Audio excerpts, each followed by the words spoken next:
Todas las noticias, todas las voces.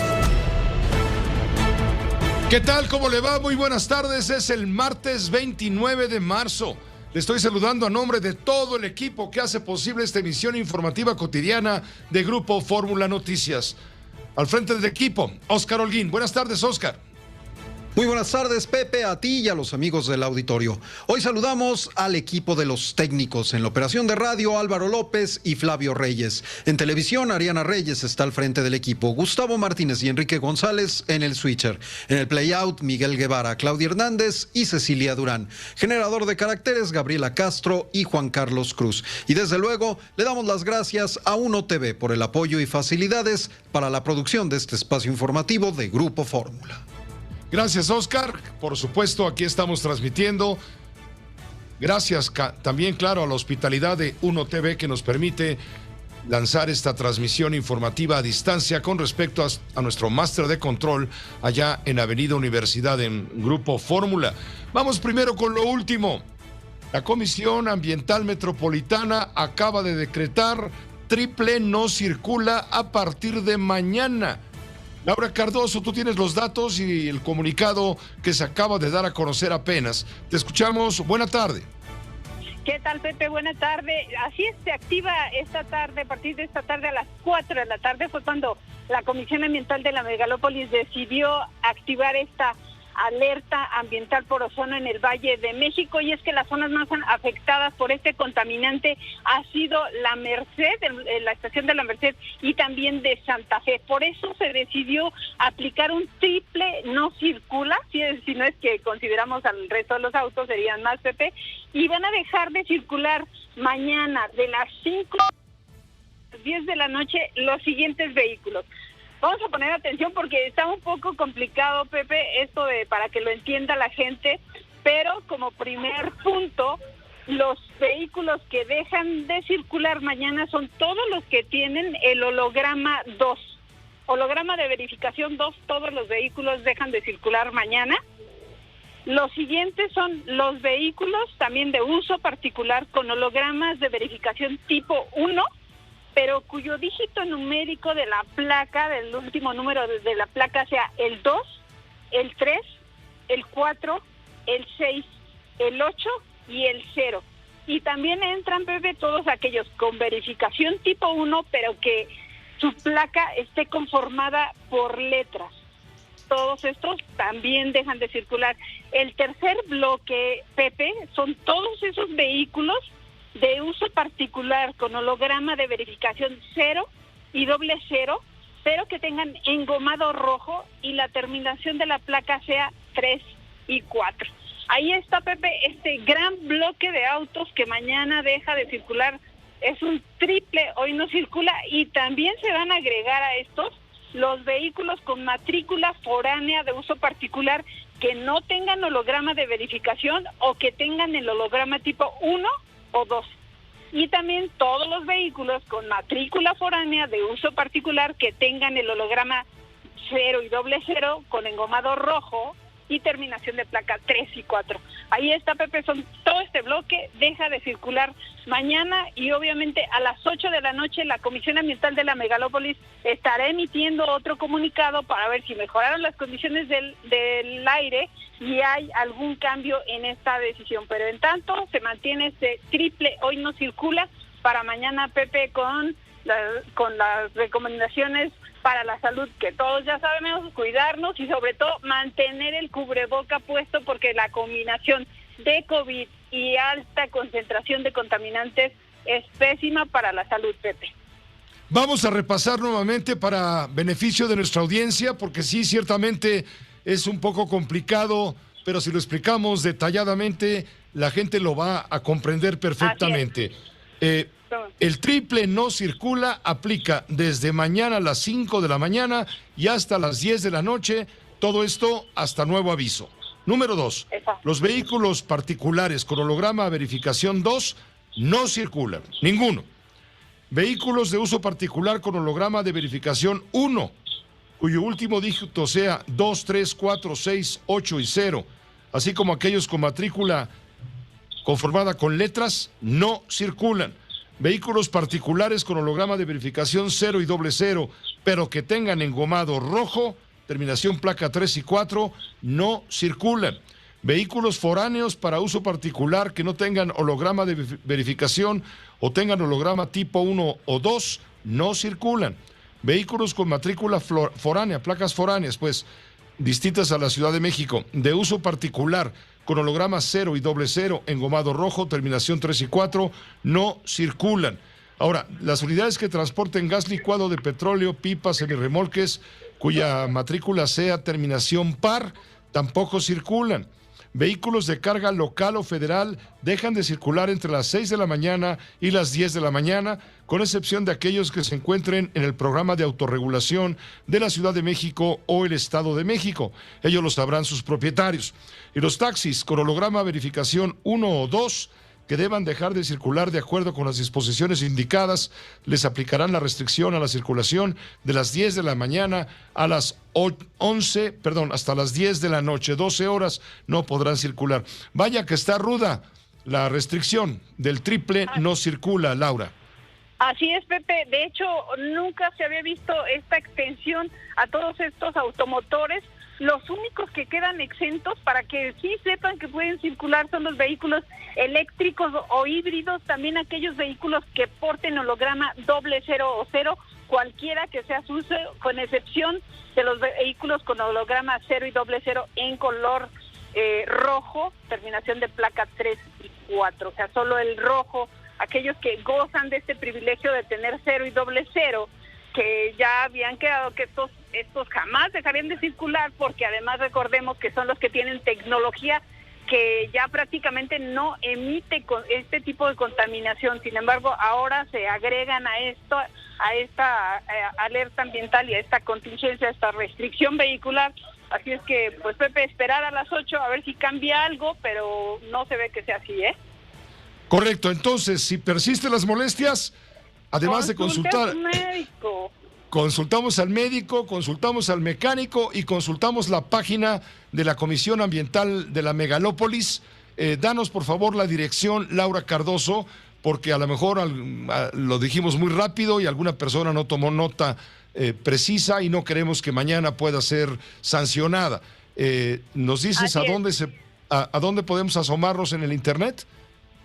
Pueden checar la aplicación Aire, así, Aire con mayúsculas, lo ponen en cualquier buscador, le ponen Aire, y ahí de inmediato sale la página, que esta página es del gobierno capitalino, que es una página de monitoreo donde nos da cuenta de cada una de las estaciones, de cómo está la contaminación. Y también la página de la CAME, que es Comisión Ambiental de la Megalópolis, y también en la página del Estado de México, en la Profepa también, y en la del gobierno capitalino. Así está. Y bueno, en las redes sociales, en la de la Comisión Ambiental de la Megalópolis, que es @CAME, y ahí van a estar dando la información constantemente. Hay que estar checando, Pepe, sí es recomendable estarlo viendo, y sobre todo evitar hacer ejercicio entre la 1 de la tarde y las 7 de la noche, porque es cuando hay más concentración de contaminantes en el Valle de México. Muchas gracias por esta información muy útil para la audiencia, sobre todo en el área metropolitana del Valle de México. Laura Cardoso, pendientes si es que hubiera algún cambio, por favor. Por supuesto, Pepe, un abrazo. Gracias, igualmente con mucho cariño, Laura Cardoso, compañera reportera de muchos años aquí en Grupo Fórmula. Y también tenemos el contacto en este momento con el ingeniero Alberto Hernández Unzón, meteorólogo de Grupo Fórmula. Viento y tolvaneras en gran parte del país y claro, en la Ciudad de México, estos problemas ambientales ya descritos por mi compañera Laura Cardoso. Adelante, Alberto, te escuchamos con atención. Muy buena tarde. ¿Qué tal, Pepe? Muy buenas tardes. El riesgo de aguanieve y lloviznas desde Agua Prieta y Nogales hasta Ciudad Juárez. El aviso por intensas ráfagas de viento por arriba de los 100 kilómetros por hora en Chihuahua y arriba de 70 kilómetros por hora Durango, Sonora, Coahuila, Nuevo León, Tamaulipas, Zacatecas y San Luis Potosí, con el riesgo de tolvaneras e incendios por el aire seco y el impulso de corrientes verticales. En el Valle de México, 28 grados centígrados, también con el riesgo de formación de tolvaneras. Monterrey, 35 grados centígrados, tormentas de arena, tornados y riesgo para la propagación de incendios en el corredor de Texas, Oklahoma, Kansas y Nebraska. Pepe, muy buenas tardes. Gracias, muy buenas tardes. Alberto Hernández Unzón, meteorólogo de planta, aquí en Grupo Fórmula Noticias. Ya la selección mexicana está pisando el pasto sagrado del Estadio Azteca, donde mañana el Tri del Tata Martino, que está enfermo y ojalá se recupere pronto de un problema ocular, mañana estará disputando el último partido de clasificación rumbo a Qatar 2022. Es probable que México mañana obtenga el boleto para irse directo al Mundial, a Qatar. Pero, José Luis Cuevas, tú estás muy al pendiente, estás muy atento. ¿Quiénes ya calificaron? Por ejemplo, ya está Senegal. Senegal ya está en Qatar, también Portugal y Polonia. Y bueno, falta México y faltan otros países. ¿Cómo te va? Buena tarde, estabas en el Azteca, ¿verdad? ¿Cómo estás, Pepe? Te saludo con mucho gusto, así es. Nos encontramos en el Estadio Azteca en unos instantes más. Ya podremos ingresar al reconocimiento de cancha de la selección de El Salvador. Mientras eso sucede aquí en el Coloso de Santa Úrsula, al sur de la Ciudad de México, más al sur hacia la Caseta Cuernavaca, en el Centro de Alto Rendimiento finaliza la práctica de Gerardo Martino de la selección mexicana de fútbol y en instantes comenzará la conferencia con el Tata Martino, que mañana estará más que listo en la banca del equipo mexicano para confirmar esa calificación a la Copa del Mundo. Bien lo señalas, en la jornada de hoy de fecha FIFA se han oficializado 7 boletos más a la Copa del Mundo. Antes de que arrancara la actividad del día de hoy, había 20 equipos calificados. Hay 7 que se unen, entre ellos Portugal, Polonia, ambos dejando en el camino a Macedonia y a Suecia de manera respectiva. Senegal, que le ganó en penales a Egipto, un partido que vaya que se sufrió y en serio para que Senegal dejara en el camino al equipo Egipto, Mohamed Salah incluso fallando uno de los penales. Así también Ghana, Camerún, Marruecos y Túnez ya están en la Copa del Mundo y solamente queda esperar por 5 invitados más. Mañana se van a oficializar 2 de la CONCACAF y con esto ya estaremos llegando a 29 para que en junio próximo se sepa quiénes enfrentan los repechajes. Recordar que el repechaje de CONCACAF estará enfrentando al repechaje de Nueva Zelanda, es decir, Isla Salomón o Nueva Zelanda, que mañana se enfrentan al repechaje de Oceanía, mejor dicho, corrijo, y bueno, ver si es Nueva Zelanda o Isla Salomón, el rival del cuarto en la CONCACAF, que apunta a ser Costa Rica, más allá de que mañana todavía aspira y se ilusiona con poder ir de forma directa al Mundial. Comentar que Perú en este momento le está ganando su partido a la selección de Paraguay y con esto Perú estaría logrando el medio boleto a la Copa del Mundo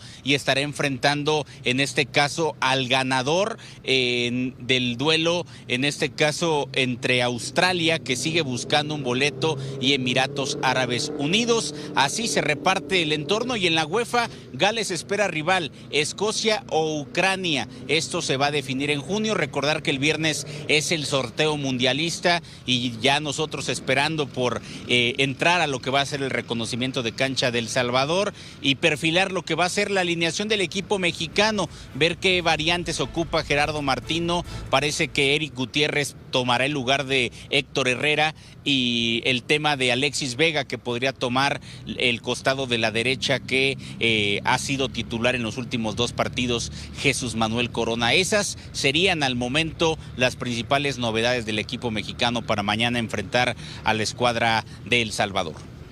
Muy bien, estaremos muy atentos. Gracias a tu reporte puntualísimo desde el Estadio Azteca. Gracias y pendientes. Abrazo, Pepe, pendientes. Muy fuerte también, claro que sí, José Luis Cuevas, el pintor de Grupo Fórmula Deportes, de la Fórmula Es Deportes, dándole seguimiento clarísimo a la selección mexicana. Veremos si mañana obtiene México el boleto directo a Qatar 2022 o bien tendrá que ir a repechaje. Tenemos más noticias, lo más importante ocurrido hasta el momento. Pero permítanos primero una breve pausa. Le vamos a informar la propuesta presidencial de una reforma política a fin de que sea el pueblo el que elija a los consejeros del Instituto Nacional Electoral y a los magistrados del Tribunal Electoral del Poder Judicial de la Federación. En un momento. En la conferencia mañanera desde Palacio Nacional, el presidente de la República dejó claro que una vez concluido el proceso de la consulta de revocación de mandato, va a proponer una iniciativa de reforma política. Dice que el pueblo va a elegir, si se aprueba esta reforma política, va a elegir a los integrantes, a los consejeros del Instituto Nacional Electoral y a los magistrados del Tribunal Electoral del Poder Judicial de la Federación. Sara Pablo estuvo muy pendiente también de la reunión que sostuvo el presidente con los gobernadores de Jalisco y Nuevo León con el tema central de la escasez de agua, y también habló de la violencia. Adelante, Sara Pablo, ¿cómo te va? Buena tarde.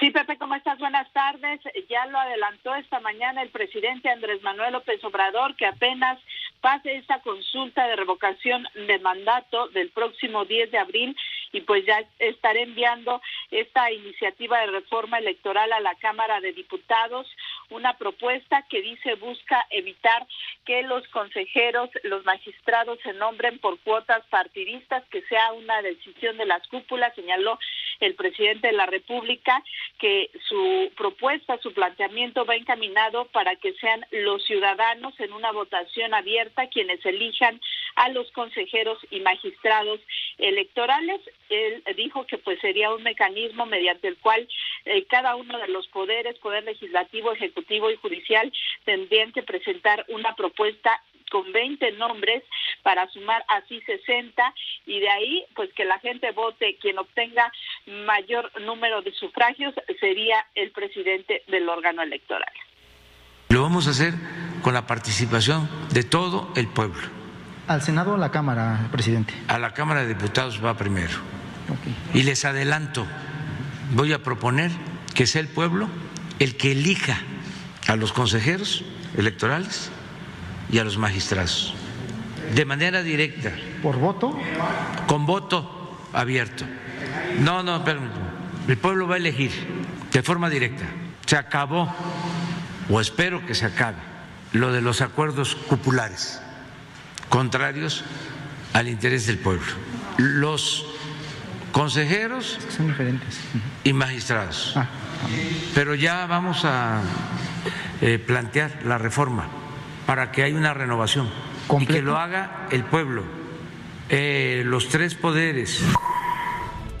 Y bueno, pues más tarde el presidente López Obrador se reunió por separado con los gobernadores de Jalisco, Enrique Alfaro, y de Nuevo León, Samuel García, con quienes acordó avanzar en diversos proyectos para atender el problema del agua. Sin dar detalles sobre montos de inversión, el mandatario de Nuevo León aseguró que fue un encuentro positivo, dijo que fue de lujo. Él señaló que en esta reunión pues el presidente comprometió la colaboración de la Federación para resolver en definitiva este problema de falta de agua.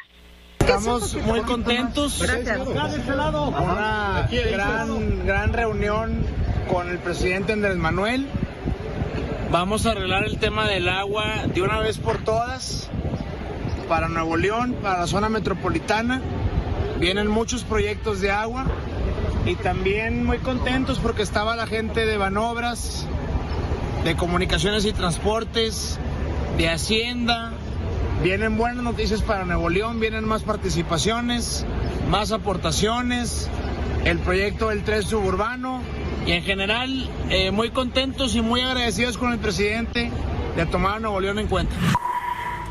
Y bueno, pues el gobernador llegó con una lista larga de obras, la carretera interserrana, la aduana de Colombia, el tren suburbano y así diversos proyectos, y aseguró que pues se han portado bien. Dijo que llevaba pues toda una carta a Santa Claus y que se merecen una justa retribución. El gobernador de Jalisco, Enrique Alfaro, pues sí aseguró que sale con el compromiso de una inversión federal de aproximadamente 10,000 millones de pesos para diversas obras. Proyectos que le iba a presentar el presidente, ¿cómo estuvo la reunión? No, nos fue muy bien. Afortunadamente ya los proyectos más urgentes para resolver, que era el tema del abasto de agua para Guadalajara y el proyecto de la línea 4, quedaron ya acordados. El primero, en materia de agua, implica una inversión de la Federación de 6,000 millones de pesos, y el otro es un proyecto de 9,000 millones de pesos en el que vamos en un esquema compartido. Los detalles sobre el esquema de financiamiento se van a dar sobre el tema de la línea 4 en las próximas semanas, pero ya tenemos entonces un acuerdo y estamos listos para arrancar las obras de inmediato. En el caso de la línea 4 a Tlajomulco, estamos ya con condiciones para hacer las primeras acciones en 2 meses.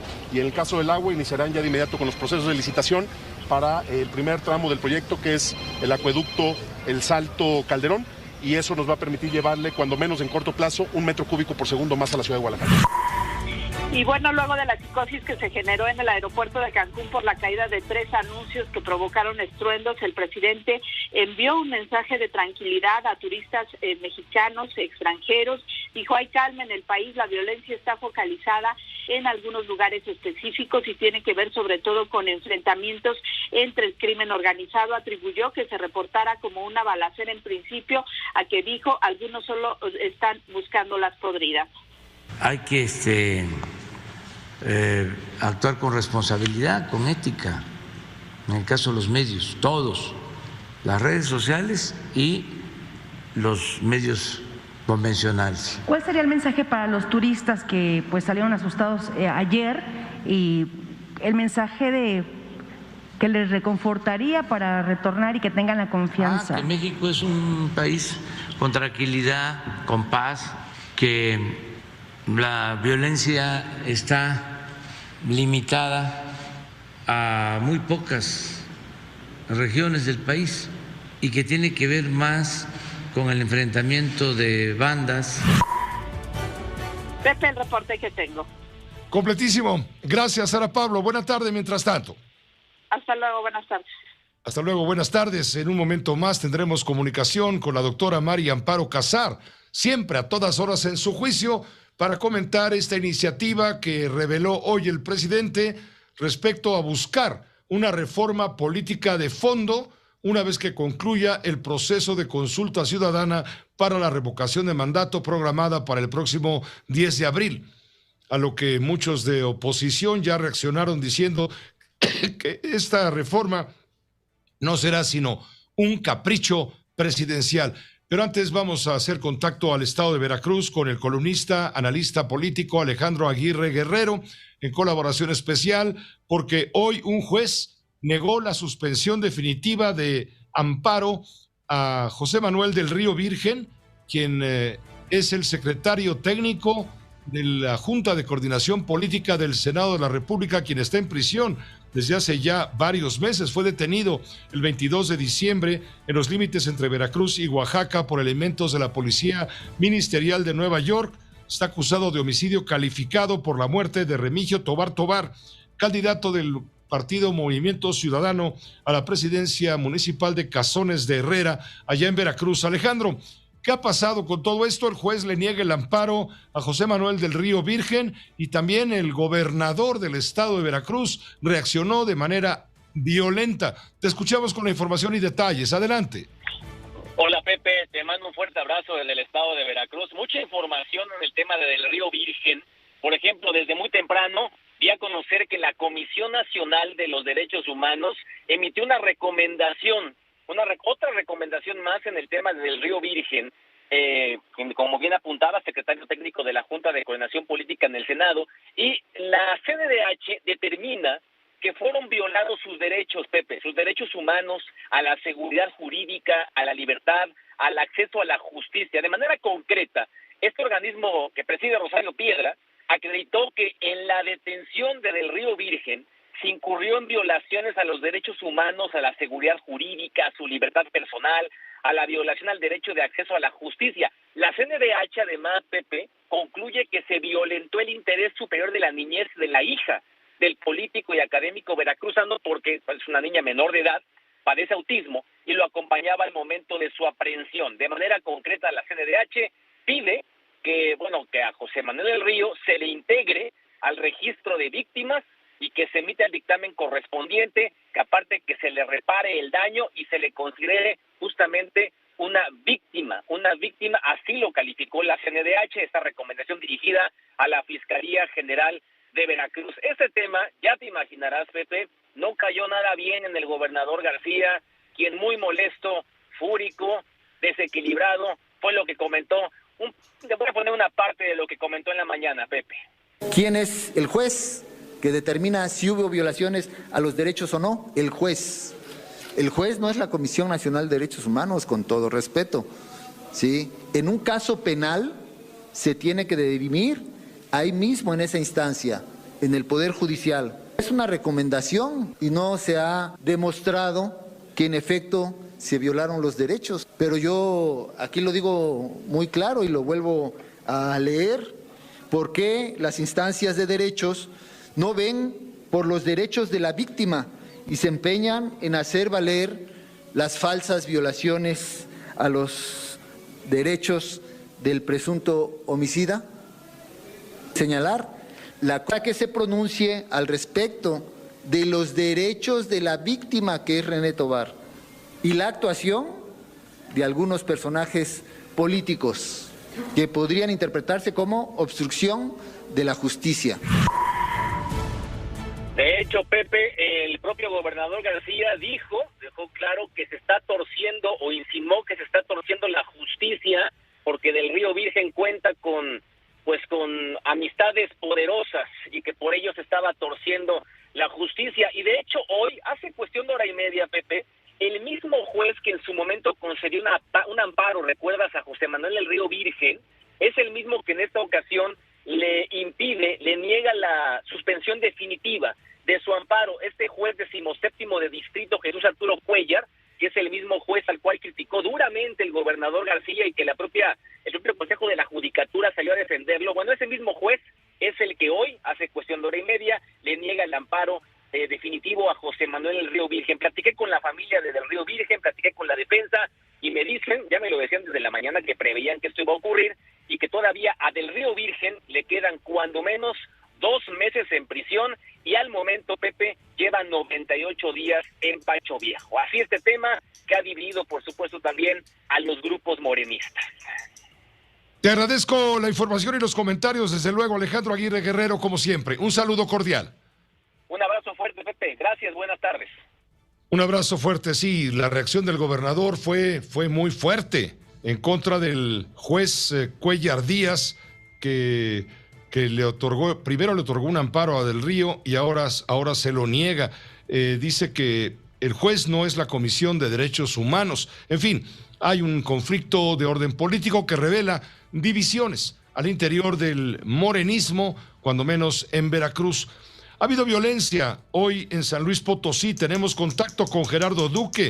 Un enfrentamiento armado en Ciudad Fernández ha dejado un herido. Gerardo Duque, adelante, buenas tardes.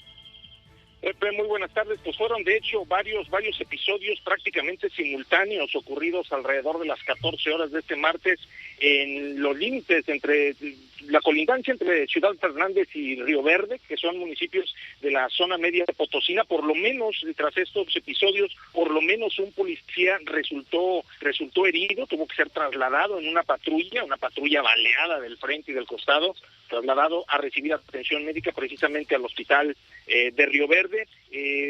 Han pasado ya prácticamente por lo menos 3 horas de ocurrido el episodio, apenas comienza a fluir información oficial. Sin embargo, estamos en posibilidad de comentarles que fue una situación pues bastante delicada, fuerte, que fue consignada en principio pues por los vecinos, por habitantes, que aunque es zona rural y las casas están un poco distantes, pues empezaron a circular esos videos que dan muestra de cómo por lo menos medio centenar de casquillos percutidos quedaron dentro, ahí en las anexas del barrio Tercero, lo que es la comunidad del Ejido del Refugio, y bueno, pues son rachas de violencia que se están generando en estas últimas horas, Pepe, en la zona media del estado de San Luis Potosí. Pues gracias, Gerardo, gracias por esta información de última hora también. Buenas tardes. Muy buenas tardes. Gracias, buenas tardes. Y vamos con Lupita Thomas a Oaxaca.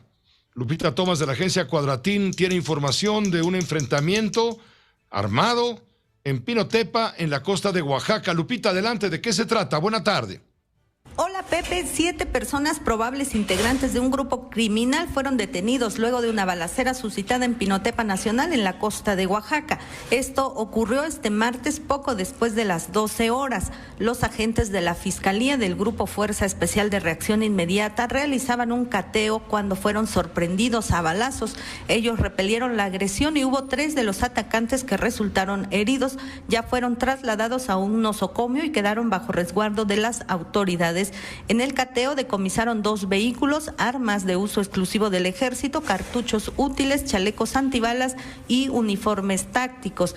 La Fiscalía informó en un comunicado que ningún agente resultó herido, tampoco civiles, aunque la balacera ocurrió al mediodía y en el Boulevard, un sitio bastante transitado en este municipio de la costa de Oaxaca. Es el reporte, Pepe. Completo, gracias Guadalupe Tomás. Cualquier novedad la estaremos comentando. Gracias. Gracias, es Lupita Tomás con esta información. Y bueno, también está el tema de los marinos presuntamente involucrados en el caso de la desaparición de los 43 estudiantes normalistas de Ayotzinapa. Ayer, un informe de la comisión integrada por miembros del llamado Grupo Interdisciplinario, Grupo Internacional de Especialistas Independientes, dio a conocer un tercer informe donde se asienta que los marinos estuvieron manipulando los cuerpos. Dan, de hecho, los miembros del GIEI están dando por hecho de que los estudiantes fueron muertos. Bueno, pues los marinos involucrados van a ser investigados, según dijo el presidente, que ya rindieron declaración ante la Fiscalía General de la República, que los padres de los 43 normalistas desaparecidos están reclamando al presidente López Obrador la falta de avances en este caso. Entre tanto, el Comité de Desaparición Forzada de la Organización de las Naciones Unidas hoy presentó un video de 5 minutos con escenas de su reciente visita a México y propuso 1 minuto de silencio por todas las víctimas de desaparición. Esto fue en su sesión de Ginebra, Suiza. En el video que se compartió fue realizado en México, en el contexto del acompañamiento de los colectivos buscadores de personas desaparecidas. Este da cuenta de las 33 reuniones con diferentes colectivos de familiares de víctimas de desaparecidos en México. Explica los diálogos de los 48 encuentros con varias autoridades, tanto estatales como municipales, fiscalías e instancias del Poder Legislativo. Además, el Comité de Desaparición Forzada anunció que el próximo 12 de abril se compartirán los pormenores de la situación que prevalece en México. Uno de los temas centrales será el informe final sobre las desapariciones en México. Todo esto, por supuesto, es noticia. Una pausa breve, volvemos. Permítame, por favor, entrar en contacto en este momento con el fiscal del estado de Morelos, con el fiscal Uriel Carmona. Estamos en contacto con él y lo agradezco de antemano para comentar lo último de la investigación respecto a la aeronave que ayer a mediodía, principio de la tarde, desplomó, se vino a tierra y golpeó en una tienda, en un supermercado. Ya hay avances, ya están identificadas evidentemente las víctimas, ya fue retirado parte del fuselaje o el fuselaje completo. Fiscal, muchas gracias. Gracias, Uriel, por tomar la llamada. Muy buenas tardes. Buenas tardes, Pepe, como siempre. Pues sí, efectivamente, estamos ya concluyendo las primeras etapas de la investigación de este suceso. Se dio en una colonia de alta densidad poblacional. Afortunadamente no hubo personas lesionadas ni pérdidas humanas de gente en tierra, no obstante que el impacto fue prácticamente sobre un supermercado, en la parte posterior de un supermercado donde no había, en ese momento no había personas de los consumidores. La emergencia no rebasó a las autoridades, acudimos todos. De hecho, tuve la oportunidad de estar personalmente conduciendo lo que le corresponde a la Fiscalía. Ya para el día de hoy concluimos los procesos de necropsia de ley a las 3 personas que desgraciadamente pierden la vida.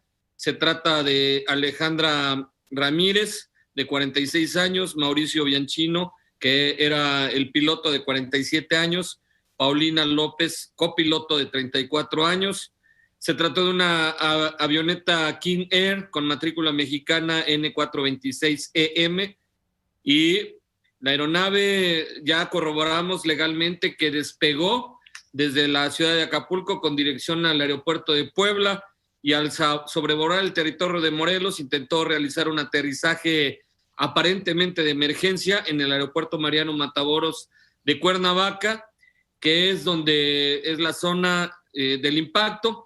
Lo que tenemos como preliminar es que tuvo una pérdida de velocidad, lo que ocasionó el descenso abrupto de la aeronave, ocasionando el accidente.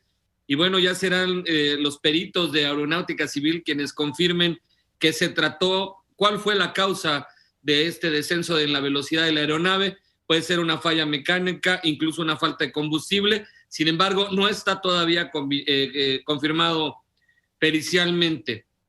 También falleció Francisco Salvador Echeguren, hermano de Salvador Echeguren, empresario poblano, quienes venían a bordo del vuelo también. Es correcto, corrijo, se trata de Echeguren. Correcto. Francisco Salvador Echeguren. Por ahora, a bordo de la aeronave no se encontró nada irregular, desde luego, me imagino.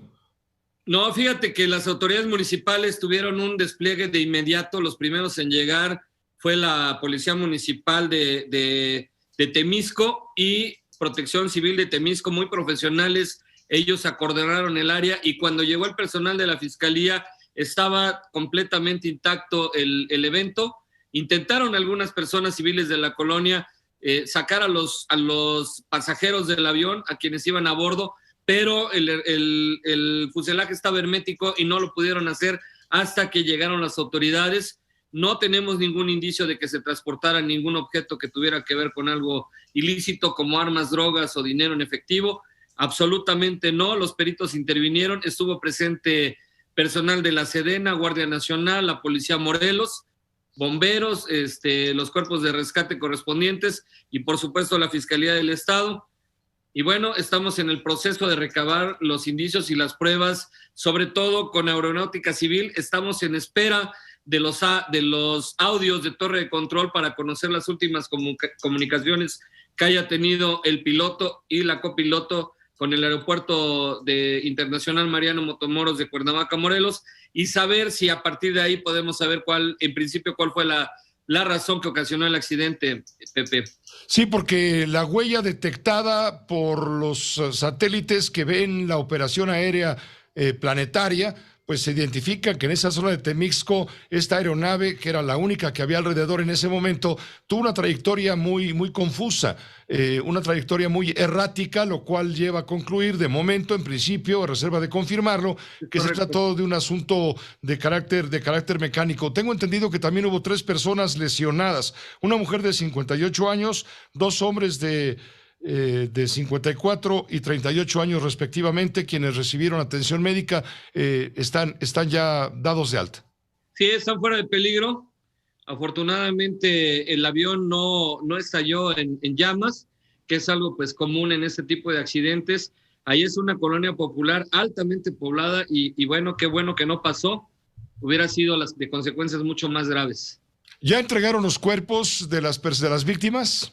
Así es, terminamos ya la práctica de las autopsias de ley, y recibimos a los familiares, bueno, las condolencias para ellos, ya están entregados. El gobierno del estado estuvo muy pendiente en auxiliarnos en lo que hiciera falta, y bueno, es un proceso que está ahorita en el tema de saber qué ocasionó el siniestro. Pues muchas gracias, fiscal, gracias por tomar la llamada y permitirnos conocer directamente la información, la última de las investigaciones. Al contrario, Pepe Cárdenas, hasta luego, saludos a tu equipo. Buenas noches. Igualmente, gracias, el fiscal del estado de Morelos, Uriel Carmona, dándonos la oportunidad de conocer los últimos detalles de esto que ocasionó hace exactamente un día el desplome de un avión donde perdieron la vida, por lo menos son 5 personas las que perdieron la vida, hay 3 lesionados, en fin, que ya fueron dados de alta, y entre las personas sobrevivientes está el empresario poblano Salvador Echeguren, que venía de Acapulco, Guerrero, se dirigía al aeropuerto de Puebla, donde reside. Me permite, también le voy a informar a usted que la Fiscalía del Estado de México está indagando el robo de una camioneta de frituras que podría estar vinculada con la matanza de 20 personas en el estado de ¿Se acuerda que en Sinapecuaro, Michoacán, en un palenque clandestino, supuestamente organizado por el Cártel Jalisco Nueva Generación. Bueno, pues hubo 20 personas fueron asesinadas el domingo. Bueno, pues al parecer los agresores pertenecientes a la familia michoacana habrían ingresado al palenque camuflados, disfrazados, dentro de una camioneta de esas que venden papas fritas, frituras, etcétera, para no ser detectados y cometer el crimen. Fue el domingo 26 de marzo. 26 personas fueron asesinadas. El sábado el chofer del vehículo circulaba sobre la presa Santa Bárbara en Santo Tomás de los Plátanos cuando se les cerró un vehículo y descendieron 2 individuos con armas de fuego que lo amagaron y le quitaron la camioneta. Polo Espejel, tú tienes más datos. Leopoldo, adelante.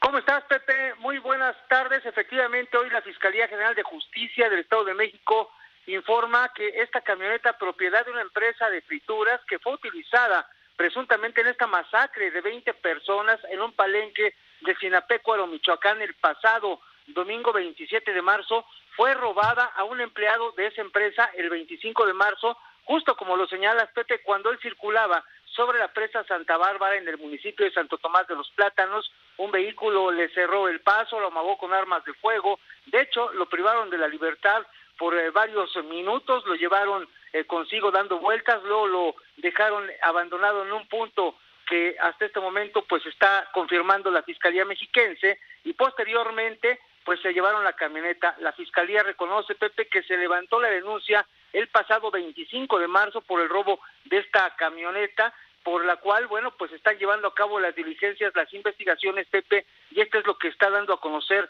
la Fiscalía General de Justicia del Estado de México a través de una ficha informativa, pues derivado de lo cual, Pepe, ya sabemos de lamentable masacre que ocurrió ese día. Las indagatorias realizadas por la Fiscalía, Pepe, pues se confirman que este vehículo, Pepe, es un vehículo del tipo Volkswagen Transporter de color amarilla con los logotipos de la empresa, la que presuntamente se utilizó para cometer esa barbarie el pasado domingo. Es lo que está dando a conocer esta tarde la Fiscalía General de Justicia, Pepe, en el Estado de México.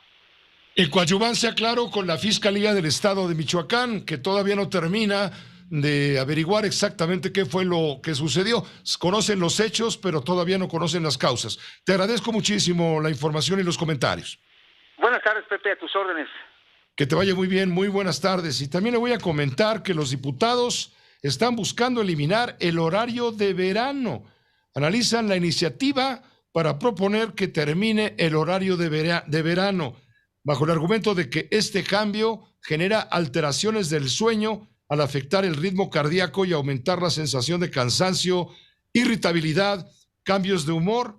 Comentaron que se acordó en la Junta de Coordinación Política de la Cámara de Diputados consultar la viabilidad de esta iniciativa a las Secretarías de Energía, Economía y Salud para que con esa información se decida si se somete a votación como asunto de urgente resolución, como lo quiere el presidente de la República. Maru Rojas, tú tienes más datos de esto. Adelante, por favor, buena tarde.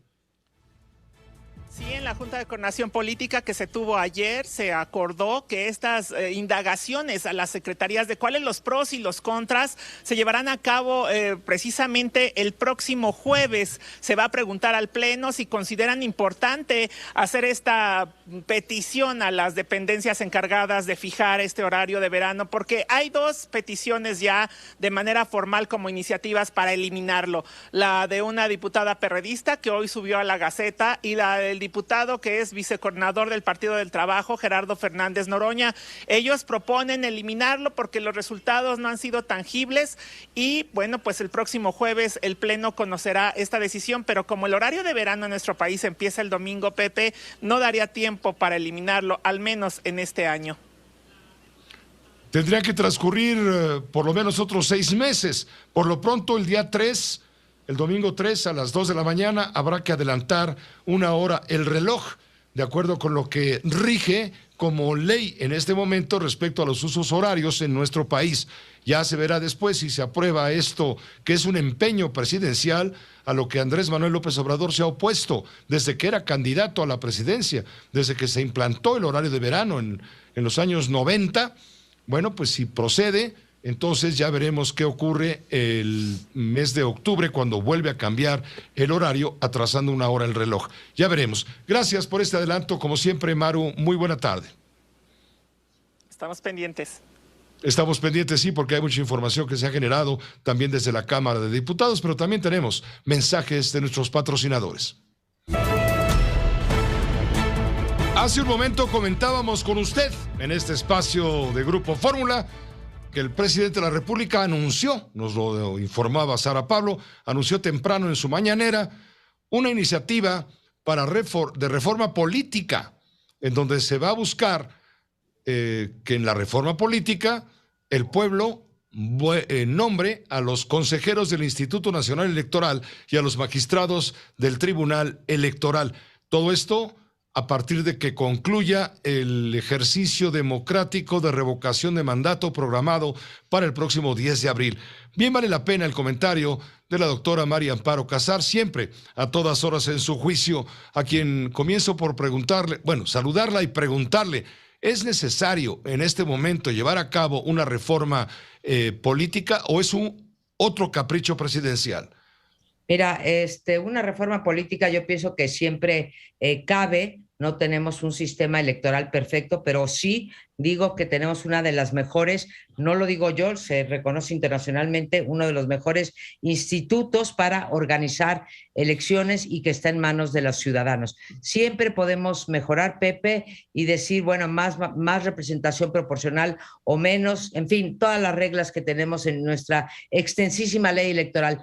Pero lo que sorprende en este momento es que estrictamente como reacción a lo que hizo el Tribunal Electoral ayer, que fue dejar sin efecto lo que llamamos el decretazo, esto es quitarle la mordaza a los partidos políticos, a las autoridades y al presidente para poder difundir logros y para poder difundir la revocación de mandato, obviamente en favor de que se quede el presidente López Obrador, dado que el tribunal dijo que esto era inconstitucional, pues hoy la reacción fue, ahora sí voy a mandar la reforma electoral. Ya nos había dicho desde el 2019 que iba a mandar una, lo había ido postergando. Creo que lo hace en el peor momento porque no tiene los votos para hacer una reforma constitucional e incluso quizá no los tenga para hacer una reforma legal, Pepe, pero yo no puedo salir de mi asombro de la cantidad, ya no digas de caprichos, digo de ocurrencias del presidente de la República y además, digamos, como lo digo, en contraofensiva al tribunal, porque al presidente está claro que no le gustan los contrapesos, no le gusta que un poder autónomo lo contradiga, pues ahora nos dice que va a ciudadanizar en un sentido auténtico, legítimo a las elecciones. ¿Y cómo lo va a hacer? Lo va a hacer poniendo al voto popular, involucrando a los tres poderes, al Poder Judicial, al Poder Ejecutivo y al Poder Legislativo, mandando cada uno 20 propuestas de lo que él dice son individuos verdaderamente independientes. Yo no sé si yo supongo que no caigo en esa categoría, pero verdaderamente independientes que propongan 20 cada uno y de esos 60 iríamos a las urnas todos los mexicanos y mexicanas, todos tus radioescuchas, para elegir de entre esos 60 individuos verdaderamente autónomos e independientes a los consejeros. No nos ha dicho cuántos, yo te puedo platicar que, digamos, seguidora de todas las iniciativas de reforma en materia política y en materia electoral, pues te digo que va en contra de una presentada por su propio partido en el 2019, en donde lo que se pretendía, entre otras cosas, es que no solamente cambiar el artículo constitucional, porque somos ahora una república federal y laica, sino también constitucional, federal y laica, sino también austera. Y lo mismo ponen en esa iniciativa para la organización de las elecciones. No menciona esa iniciativa, sin embargo, ningún tipo de cambio. Dejan intacto un método que en las últimas, digamos, en la última selección de consejeros, que entraron 4 nuevos, funcionó muy bien porque fueron un comité técnico que recibió solicitudes para ser consejero y con ciertos criterios que fueron públicamente divulgados se fue calificando a cada uno y quedaron los que hoy conocemos, ¿no? Los nuevos 4 consejeros. Bueno, Pablo Gómez también en 2019, Pepe, había dicho que había que desaparecer, nunca lo presentó como iniciativa que yo sepa, pero que había que desaparecer el Consejo General del INE. Pero esto de ponerlo a votación, cuando hemos visto lo que ha pasado con la revocación de mandato, cuando sabemos la cantidad de dinero que corre por debajo de la mesa en las elecciones, cuando sabemos el clientelismo que prevalece en nuestras elecciones y cuando tenemos la prueba fehaciente elección tras elección de que los partidos políticos hacen fraude a través del dinero en las campañas, yo no sé cómo realmente se atreve a que vayamos a las urnas. Es totalmente un despropósito. Aquí no se trata de un concurso de popularidad. Tenemos que pensar en gente que pueda llevar a cabo esta tarea independientemente del Ejecutivo, pero también del Legislativo y del Poder Judicial. Realmente, Pepe, no salgo de mi asombro, no salí desde hoy en la mañana cuando escuché la conferencia matutina de que se atreviera a decir que tanto los jueces del tribunal como los consejeros del INE, no nos dice cuántos, ni cuánto van a durar en su cargo, ni nada más es una idea al aire, que sean electos por el voto popular en una cuestión eminentemente técnica, Pepe. Yo creo que si a ti y a mí, que sabemos después de tantos años de elecciones, nos ponen allí sin previo aviso y sin que nos pongamos a estudiar las leyes y demás, no sé bien cómo lo haríamos. Ya no quiero pensar en un ciudadano o ciudadana que fue electo por el voto popular. Pepe, ha pasado esto en otros órganos autónomos, en la CNDH, que se violó la Constitución, nombrando a la señora Piedra. Tenemos sin nombrar a los integrantes del IFT, sin nombrar a integrantes de la Federal de Competencia, y pues o bien los captura a estos órganos o bien les cambia la ley para quitarles facultades o modificar y poner nombramientos a modo. Realmente no me explico, Pepe, una barbaridad de esta dimensión.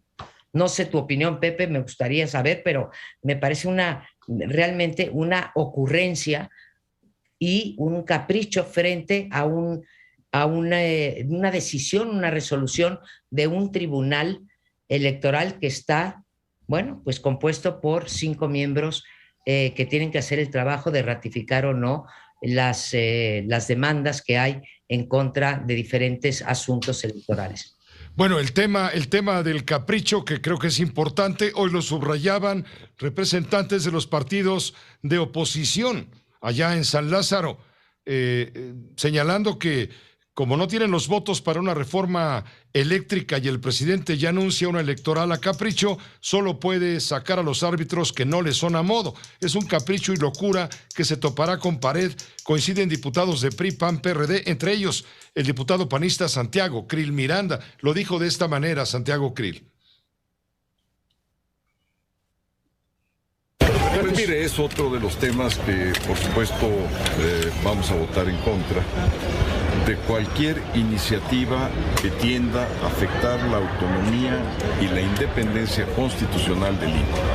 Cualquier iniciativa que tienda a afectar, a debilitar la autonomía y la independencia del INE será rechazada por parte del grupo parlamentario del PAN. Pero además, cualquier iniciativa que tienda a cambiar la integración actual del INE igualmente será votada en contra por parte del grupo parlamentario del PAN, y estoy seguro que esto se hará extensivo a nuestra coalición Va por México, y por lo tanto pues no pasará, como no va a pasar tampoco la reforma eléctrica que ha presentado el presidente de la República. Esto fue lo que dijo en pocas palabras Santiago Krill Miranda, vicepresidente de la mesa directiva de la Cámara de Diputados. Pues vamos a esperar Vamos a esperar las reacciones y la estrategia y a conocer a fondo la iniciativa que enviará el presidente para su debate, discusión. Es un cambio constitucional y por lo tanto necesita una cantidad enorme de votos, 2/3 partes por lo menos del Congreso. María Amparo, y con esto concluimos. Me parece muy bien, Pepe, y ojalá ya hablemos de lo que le importa al país en vez de estarnos distrayendo con estos anuncios que ni una iniciativa formal tienen, ¿eh? Gracias, María Amparo. Sí, Pepe. Hasta la próxima. Gracias.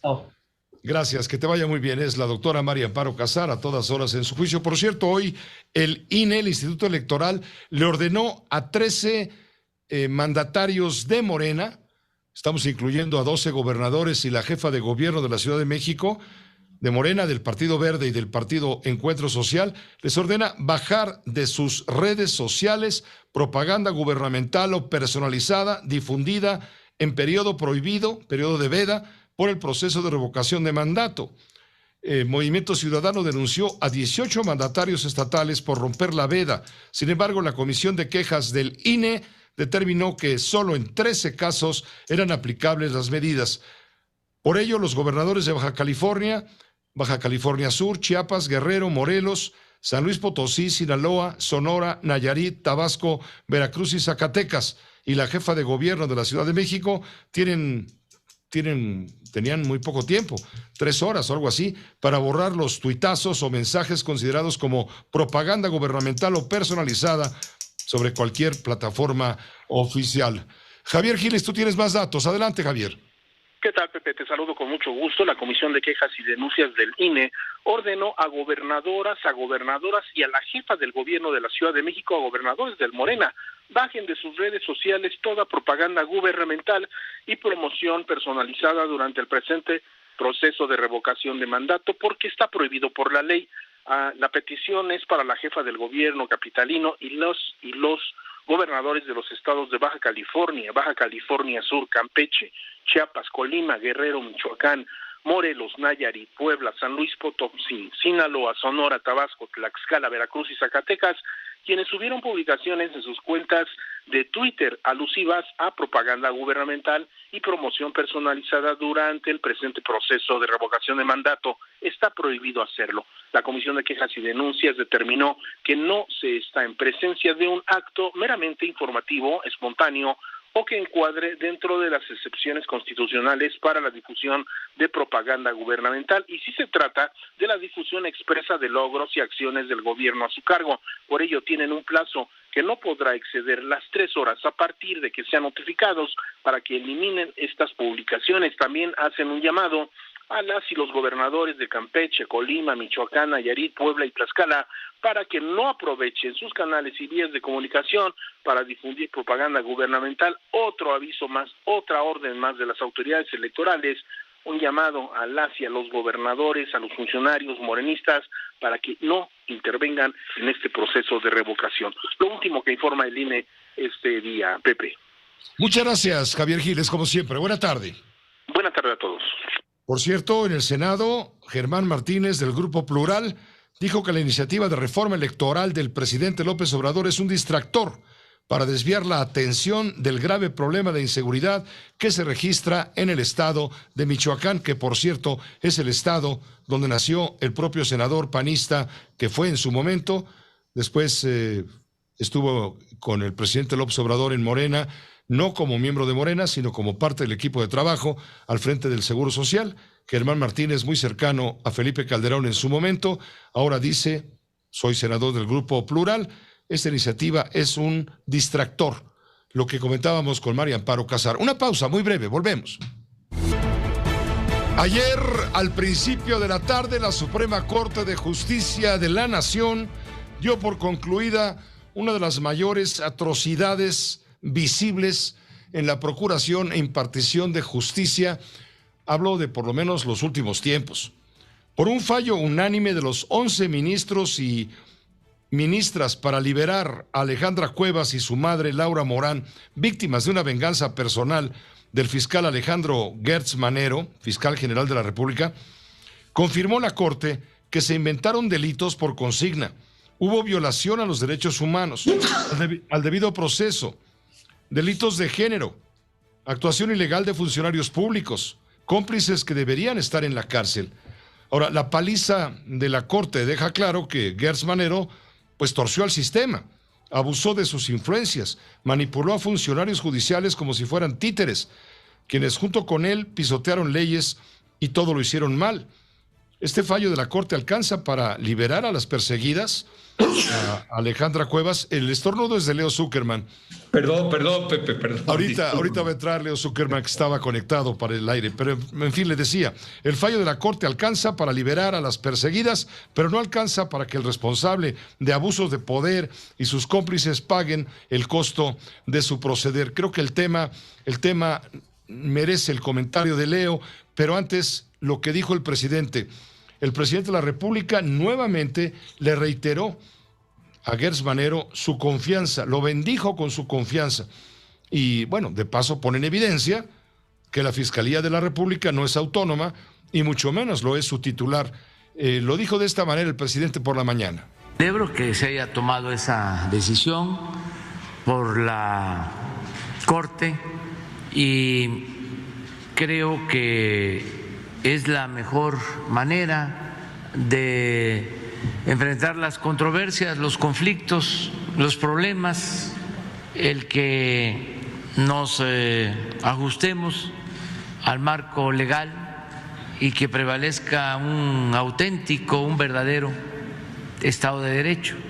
Antes esto no sucedía. Yo tengo confianza en el fiscal y tengo confianza en el presidente de la Suprema Corte de Justicia y en otros ministros. Esto lo dijo por la mañana el presidente. No sé qué opine usted, pero vamos, es un asunto en donde queda en evidencia que Alejandro Gertz Manero, fiscal general de la República, sembró vientos y ha cosechado tempestades, al menos en opinión de la Suprema Corte de Justicia, que otorgó un amparo liso y llano para que después de 528 días en prisión, Alejandra Cuevas quedara inmediatamente en libertad. Bien vale la pena el comentario de Leo Zuckerman y en sus minutos de opinar. Querido Leo, ¿cómo estás? Buenas noches. Ahora sí, estornuda todo lo que quieras. Muy buenas noches, querido Pepe, a ti y a toda la audiencia. Ofrezco una disculpa por el estornudo, a veces no se pueden contener, pero bueno, entremos en materia, Pepe. Yo quiero felicitar a través de este medio a la Suprema Corte de Justicia de la Nación, a su pleno, a todos los ministros, los 11 ministros que por unanimidad votaron para corregir lo que a todas luces era un abuso de poder. ¿De quién fue el abuso de poder, Pepe? ¿Quiénes son los responsables de esta historia atroz, como tú la tildaste en la introducción? Primero que nada, Alejandro Gertz Manero. Alejandro Gertz Manero, que hace unos años, antes de que fuera fiscal general de la República, estaba convencido que la pareja de su hermano Federico, la señora Morán, no le había dado los cuidados necesarios en su condición de convaleciente y de convaleciente al señor Federico Gertz Manero, y por lo tanto la acusó de homicidio cuando el hermano falleció. Y lo mismo incriminó a la hija de Laura Morán, Alejandra Cuevas, también por no haberle dado los cuidados necesarios a su hermano Federico. Ahora, siendo Gertz Manero un ciudadano común y corriente, pues sus acusaciones no surtieron ningún efecto.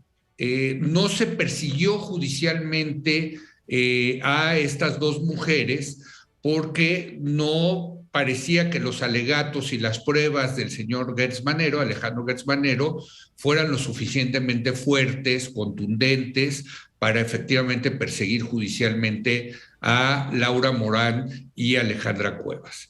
Pero fíjate, llega Gertz Manero como fiscal general de la República, se convierte en el fiscal de la República y ahí sí, como por arte de magia, pues se reabre este caso y ahí es donde viene la otra responsabilidad, la otra responsable de este tema, que es Ernestina Godoy. Ernestina Godoy es la fiscal de justicia de la Ciudad de México, quien entonces reabre el caso, presenta los cargos en contra de Morán y Cuevas. Muy solícita resultó la fiscal capitalina a las acusaciones del fiscal federal. La pregunta que nos hacemos es ¿por qué? ¿A cambio de qué Ernestina Godoy pues, se dedicó de esta manera a perseguir judicialmente, a ser la representante de la sociedad para acusar a estas dos mujeres?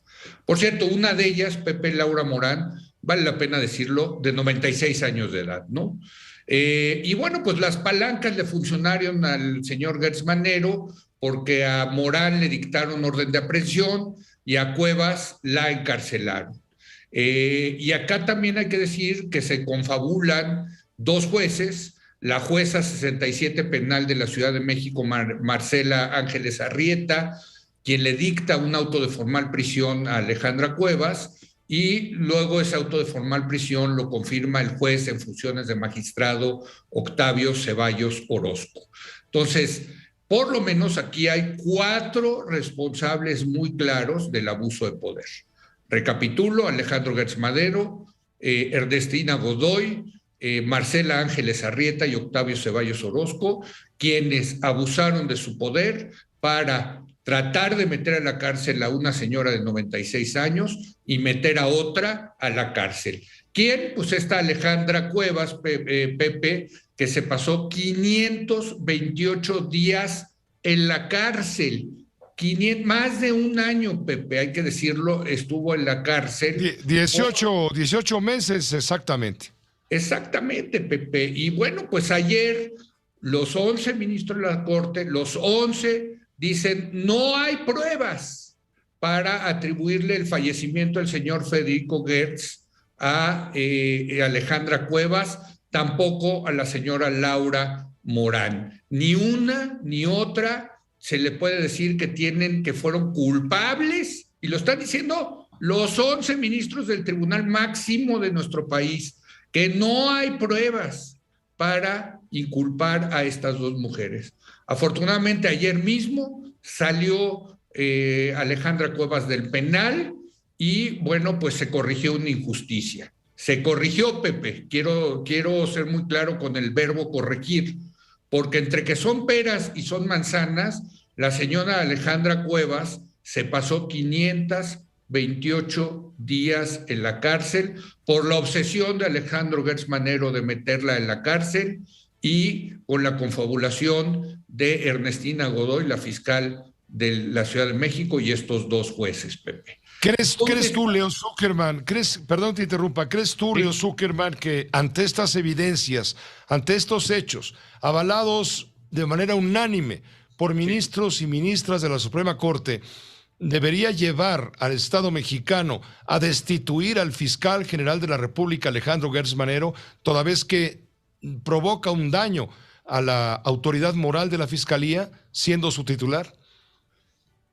En definitiva, te diría yo que en un país donde las instituciones se tomaran en serio, en un país donde hubiera rendición de cuentas, donde funcionara realmente una democracia liberal, sería el propio fiscal general Alejandro Gertz Manero el que tendría que irse, que renunciar, porque pues quedó muy claro que utiliza la fiscalía para venganzas personales.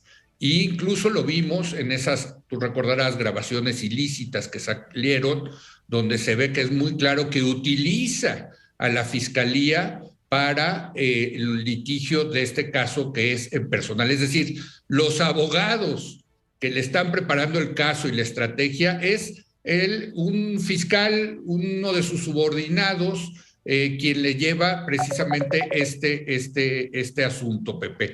Entonces, definitivamente tendría él que irse. No se va a ir, Pepe, no se va a ir Gertz Manero, porque a nadie le conviene que se vaya Gertz Manero. Al presidente no le conviene que se vaya Gertz Manero, porque tendría que nombrar a otro fiscal, y resulta que para nombrar a otro fiscal necesita 2/3 partes del Senado, tendría que negociar con la oposición, y quién sabe quién sería esa persona que sustituiría a Gertz Manero. Y por parte de la oposición, pues tampoco le conviene que se vaya a la oposición, Pepe, porque el fiscal Gertz Manero le está haciendo el trabajo a la oposición de desenmascarar algunos casos de corrupción del presente gobierno, en particular el que tiene que ver con Julio Scherer, el que fue el hombre más fuerte de este gobierno durante los 3 primeros años. Entonces no hay incentivos políticos, Pepe, para que se vaya Gertz Manero, ni por parte del gobierno, ni por parte de la oposición. Entonces se va a quedar, Pepe, yo no tengo dudas, pero el mensaje que manda ayer los 11 ministros de la Corte es muy duro, tanto para Gertz Manero como para Ernestina Godoy, como para esos 2 jueces que se prestaron para este tremendo abuso del poder, Pepe. Muchas gracias, querido Leo, por este comentario, por supuesto, bienvenido. Muchas gracias, Pepe, y buenas noches para todos. Buenas noches, los minutos de opinar del maestro Leo Zuckerman. Y hoy el presidente le reiteró una vez más, seguramente por lo que explica Leo Zuckerman, le reitera una vez más su confianza a Alejandro Gertz Manero. También le voy a comentar que el pasado viernes 18 de marzo, la Sala Regional Especializada del Tribunal Electoral del Poder Judicial de la Federación confirmó que el presidente de la República realizó propaganda gubernamental personalizada en periodo prohibido durante el tercer informe de gobierno rendido el 1 de diciembre de 2021. El magistrado ponente, Luis Espíndola, determinó que existe la infracción por parte del presidente, debido a que ese día ya estaban en curso los procesos electorales en Aguascalientes, Durango, Tamaulipas y Oaxaca. Por ello, el Pleno propuso vincular a la Coordinación de Comunicación Social y Vocería del Gobierno de la República para que retire el extracto del mensaje del Ejecutivo Federal en redes sociales y de la página de Internet del Gobierno de México, además de publicar la sentencia en redes sociales. De igual forma, se ordenó publicar el extracto de la sentencia en el Diario Oficial de la Federación, en los periódicos oficiales de Aguascalientes, Durango, Oaxaca y Tamaulipas, así como en los 2 diarios impresos de mayor circulación en esas entidades.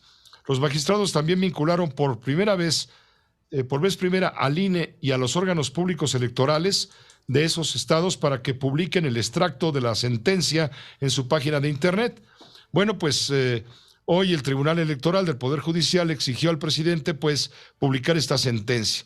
El mandatario dijo que si no hacía lo que el tribunal estaba ordenando, Jesús Ramírez Cuevas, el coordinador general de Comunicación Social y vocero del Gobierno de la República, y Marta Jessica Ramírez González, directora de Comunicación Digital del presidente, podrían ir a la cárcel.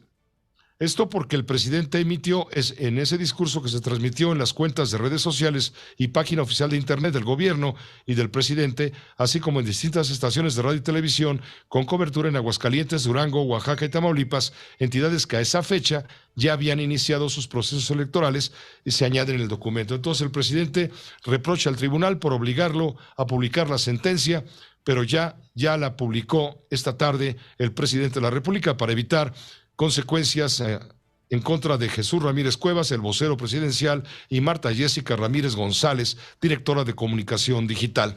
Permítame una pausa muy breve, volvemos enseguida. Este es el parte de guerra, día 33 de la invasión rusa en territorio ucraniano. Por cierto, hoy Moscú se ha comprometido a reducir significativamente la actividad militar en torno a Kiev y a Chernigov. Las conversaciones se están sosteniendo en Turquía y es un primer principio de acuerdo. Por lo pronto, reducir significativamente la actividad militar. Ucrania dice al mismo tiempo, ya lo hemos venido repitiendo, estar dispuesta a renunciar a cualquier alianza militar, incluido su ingreso al pacto militar occidental de la OTAN, si a cambio 4 países ejercen como protectores en caso de agresión. ¿Cuáles? Israel, Polonia, Canadá y Turquía. La ofensiva rusa en Ucrania bajará radicalmente de intensidad en torno a Kiev y el norte del país. Lo hacemos para crear confianza en las negociaciones, explica el viceministro ruso de Defensa. Es la consecuencia inmediata del primer encuentro de alto nivel entre rusos y ucranianos en 3 semanas. Se han reunido en Estambul, con la neutralidad de Ucrania como punto central.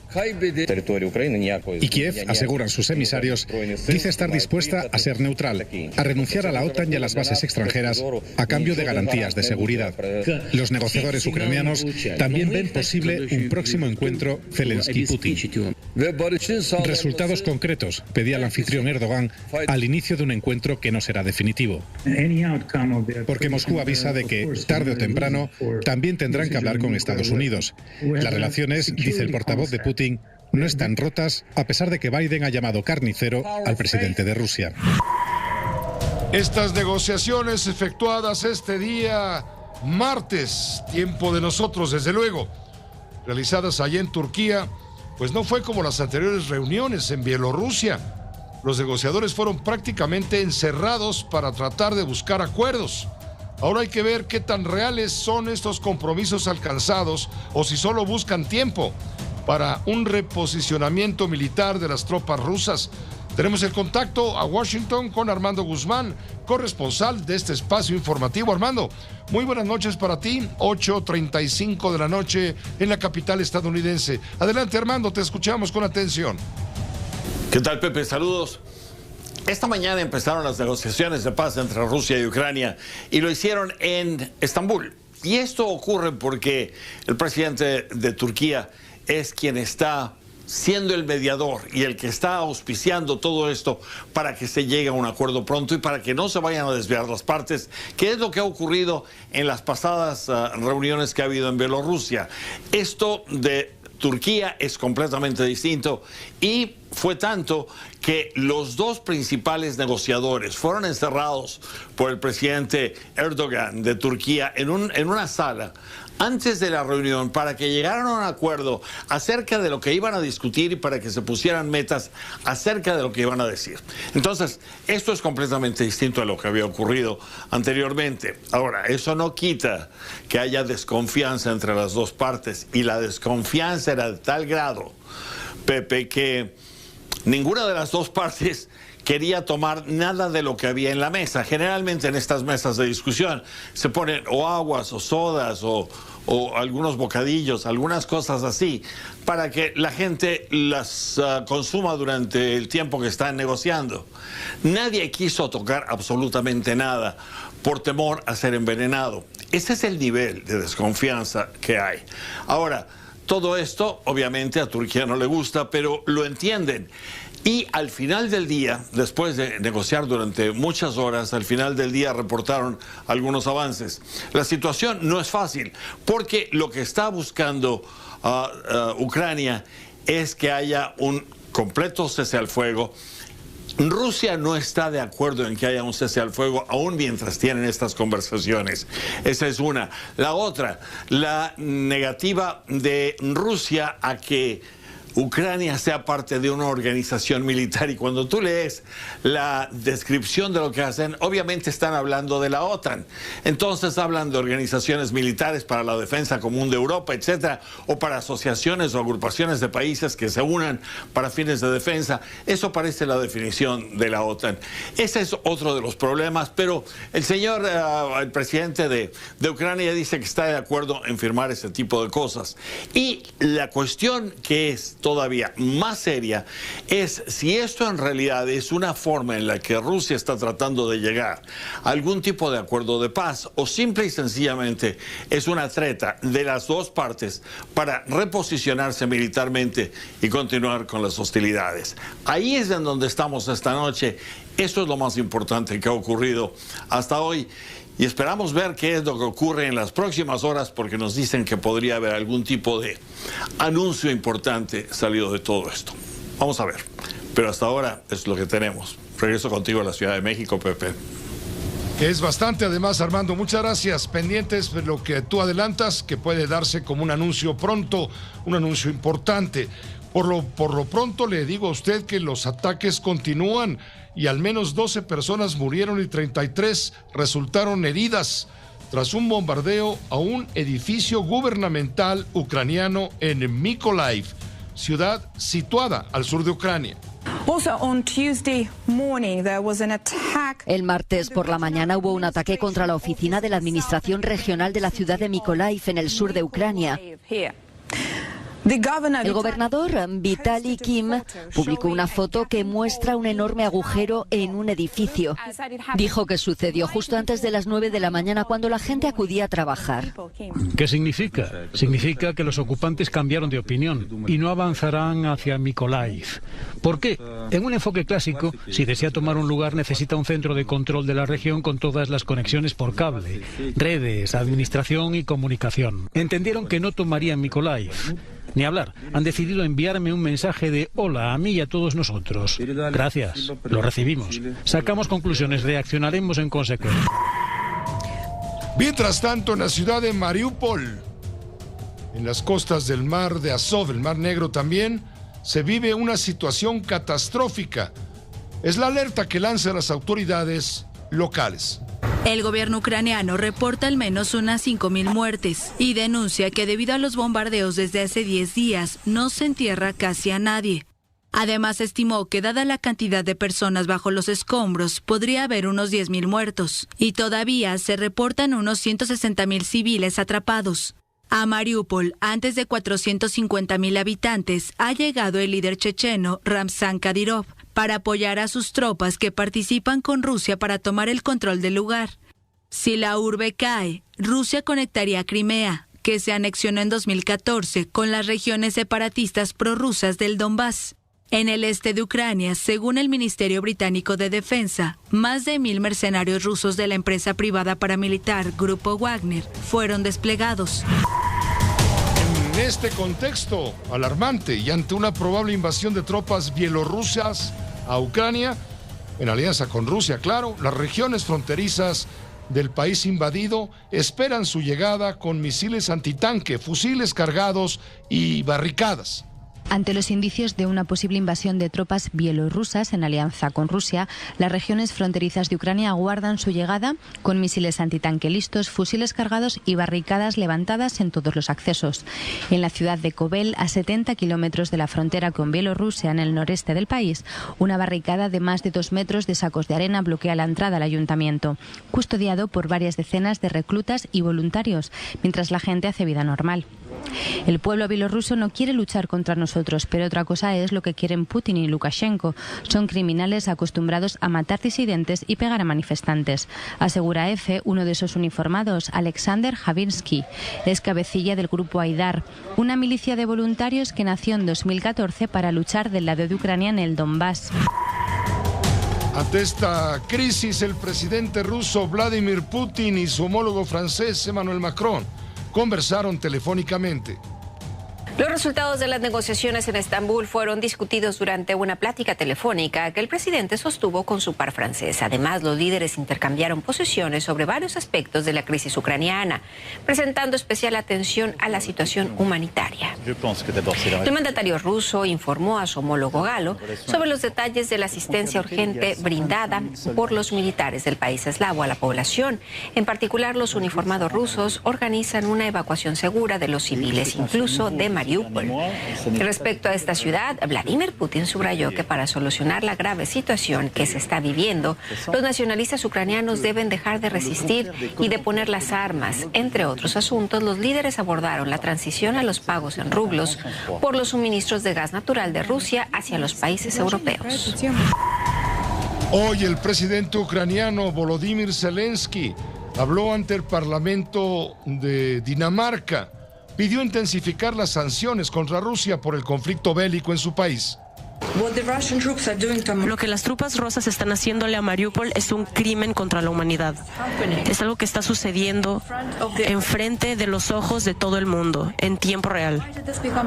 ¿Cómo es que esto está sucediendo? ¿Cómo es que está pasando todo esto? ¿Y por qué el mundo no lo detiene? Estos crímenes que está cometiendo Rusia, ¿por qué no los están deteniendo? Desde el 24 de febrero de este año. La respuesta es muy simple y cínica. La gente que aprueba las decisiones que están siendo hechas en Rusia piensan que van a poder ser detenidas por las sanciones.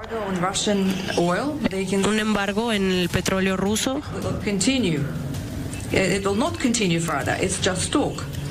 ya no continúan, ya no avanzan, esto solo están hablando.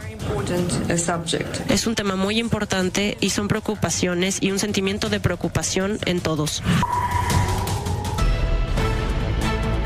Prácticamente al cierre informativo tenemos el contacto nuevamente con mi compañera Maru Rojas desde la Cámara de Diputados, donde hoy se aprobó de una manera abrumadora la Ley General de Movilidad. Solamente hubo una abstención, no hubo votos en contra. Se crea la nueva Ley de Movilidad y Seguridad Vial. El objetivo de esta ley, nos está informando Maru, es fortalecer la prevención de muertes y lesiones derivadas del tránsito. Maru, adelante, buenas noches otra vez.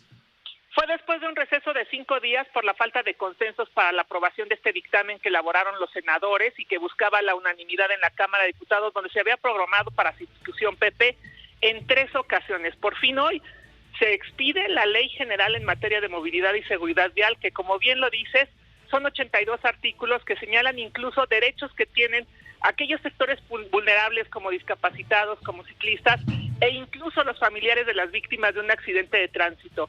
Busca prevenir estos accidentes con infraestructura, sensibilizando a la gente, dándolos seguridad vial y educación vial. En lo general, pues hubiese tenido la aprobación unánime, de no ser por una sola abstención del morenista Francisco Borrego. Fueron 457 votos a favor y la abstención del diputado Borrego de Morena, que propuso, después de una reserva aprobada por Morena y aliados, establecer normas que eviten regulaciones y cobros excesivos o adicionales a transportistas. De este sector venían las presiones que impedían su aprobación. Pepe. Gracias Maru, buenas noches. Buenas noches. Gracias. También le informo, la Secretaría de Salud da a conocer que en las últimas 24 horas se acumulan 2,758 nuevos contagios y 84 muertes. A propósito de contagios, Hugo López-Gatell en la mañanera dijo que México suma 9 semanas consecutivas con descenso de casos de coronavirus. Es lo que dice López-Gatell. Se ve este descenso y tomamos como referencia el punto máximo de la epidemia, la cresta o pico de la segunda ola. Desde ese punto tenemos una reducción de 97% en la hospitalización. Solamente el 5% de las camas designadas para COVID, tanto con como sin ventilador, están ocupadas y ya hay muchas personas que egresaron, muy pocas personas que ingresaron al hospital por esta razón. Y sobre esta base, en este contexto, Hugo López-Gatell, subsecretario de Prevención y Promoción de la Salud, el SAR anticovid en México, llama a regresar ya a clases presenciales.